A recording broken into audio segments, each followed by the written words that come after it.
As you may have guessed, these are pretty much stuck to the foil.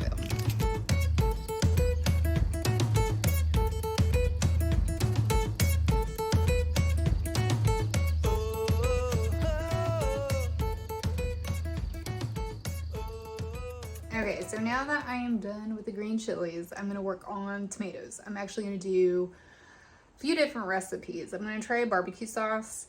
I'm gonna slice some and roast some so that way I can package them and like freeze them for later for tomato soup. That's actually a friend's recipe. So I'll link these recipes below, or I'll type them out below. Some of them are in my books here, but the other one is gonna be a tomato jam. So we'll see how far I get today with the tomatoes. I do have about 25 pounds of tomatoes fresh that need to be processed, and then I will have to work on the frozen tomatoes some other day.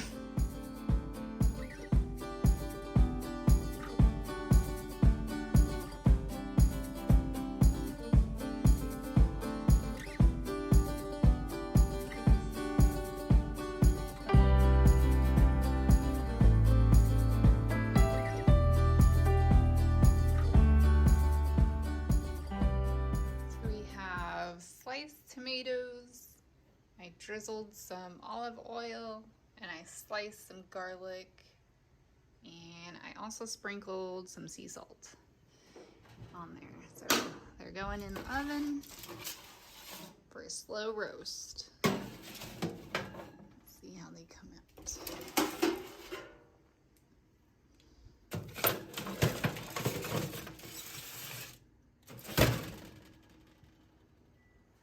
So now I'm working on the tomato jam recipe. Calls for 2 pounds of tomatoes, but I'm gonna double the recipe only because I have so many tomatoes that I just need to do something with, and doing new recipes is better than, another jar of spaghetti sauce.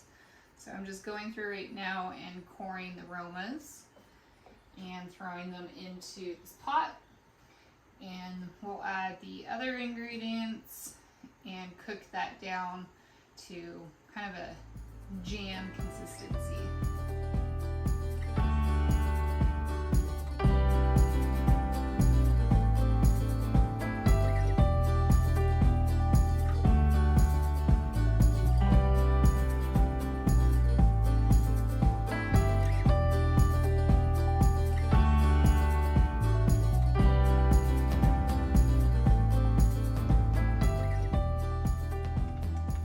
Okay, lots going on in this one.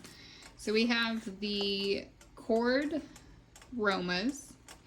We have brown sugar, salt, ground cinnamon. It calls for minced ginger. I only have ground, so I looked up that conversion. So there is ground ginger, ground cloves, and cayenne pepper. So it's kind of hard to mix this, but it'll start to break down here and have more juices. Oh, and we have apple cider vinegar in here too. So I'll put that recipe down below in the description, but basically we'll bring this to a boil and then let it simmer and kind of cook down into a jam consistency. So if you're like me and get overwhelmed with all the instructions and kind of miss some steps, it's okay. It happens, right? So it does ask for coarsely chopped aromas. I only just poured them and then threw them in. So this will take a little bit longer. But as they start to boil and soften up, I'll be able to chop them more with the spatula. So no big deal. Some things can be amended. But obviously it would be easier to stir this if they were coarsely chopped. So just keep that in mind. Okay, so as you can see, I did chop up the aromas. It is now simmering, so I'll continue to stir until it's the jam consistency. I did pull the other tomatoes out of the oven. Some did burn. So my oven runs hot. It was in for about 45 minutes. I did check it at 30, but the last 15 minutes you can see some of them got a little toasty, but that's okay. We'll just, not use those or just cut those parts out and they'll be fine. So we really wanted the roasted edges, so that one's probably like the best there. But we will go ahead and let these cool, and then I will end up peeling those off along with the garlic and storing those in a bag, and we will freeze them. As you may have guessed, these are pretty much stuck to the foil. I've been snacking on them. They're actually pretty delicious. So I called Redo. And we're actually gonna do it with parchment paper, which is what the recipe calls for. I didn't think I had any, but I do. So I have one more tray in there. It's due to come out in about 10 minutes, and we'll see how that one turns out. And then I'll probably end up freezing that one, and then just continue to snack on these ones. And then if I have leftover tomatoes that I'm not going to use for the barbecue sauce or wing sauce that I plan to do, then I'll go ahead and do the same method and of course do it on parchment paper. I think that's going to turn out better. I'll kind of give you guys a little peek. So far it's doing good. I just wanted to update you guys because I wanted to let you know that it's okay to fail. It is okay to not do everything correctly the first time.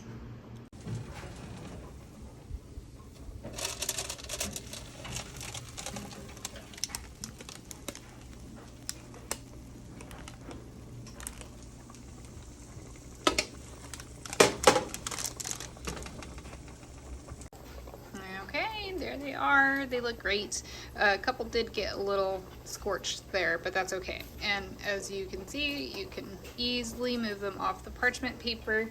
So do use parchment paper. Otherwise, if you use foil instead of drizzling the olive oil, I would just spray it with like Pam and then continue with the garlic and the salt. So. But they look great. I'm going to let them cool and then I'll toss them into a Ziploc bag and freeze them. It's been a while, but it is now cooked down to a jam consistency. And this is really good. So I'm not going to can this, but I am going to freeze it. I'm going to put it in a hard plastic container and freeze it. I'll probably obviously keep some aside in the fridge so that way we can eat it, but definitely a must-do recipe if you want to get rid of some tomatoes. Although I did double this batch and this is 4 pounds of tomatoes, so it's not gonna really get rid of too many of your tomatoes, but it is a different recipe besides salsa or pasta sauce, tomato sauce. So shout out to our neighbor Puri and Marietta for actually sending over this recipe for this lovely tomato jam. Thanks a lot. And they're also at Loving Farm on Instagram.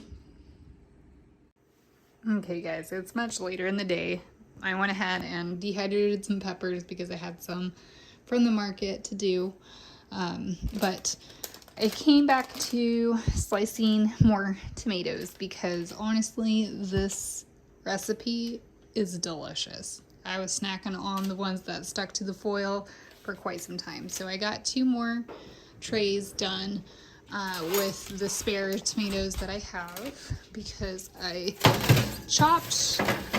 peeled and chopped 5 pounds of tomatoes for a chicken wing sauce that I'm gonna do.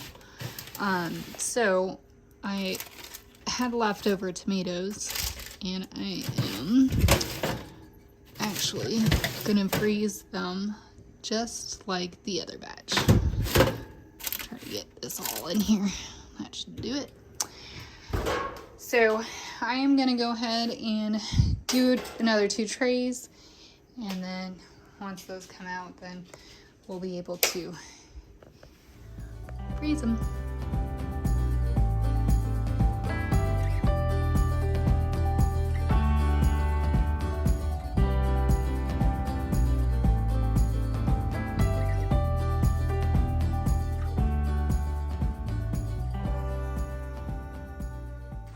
Okay, so thanks for hanging out with me in processing tomatoes and peppers, and maybe it inspired you guys to do something a little bit different.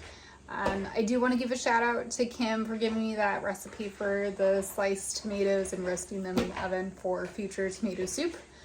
I have a feeling it's going to be really good. I obviously haven't done it with the tomato soup, but snacking on the other pieces earlier, I think it's going to taste good. So I'll put her recipe in the description below, like I said earlier, and closing out the video now because it's time to make dinner.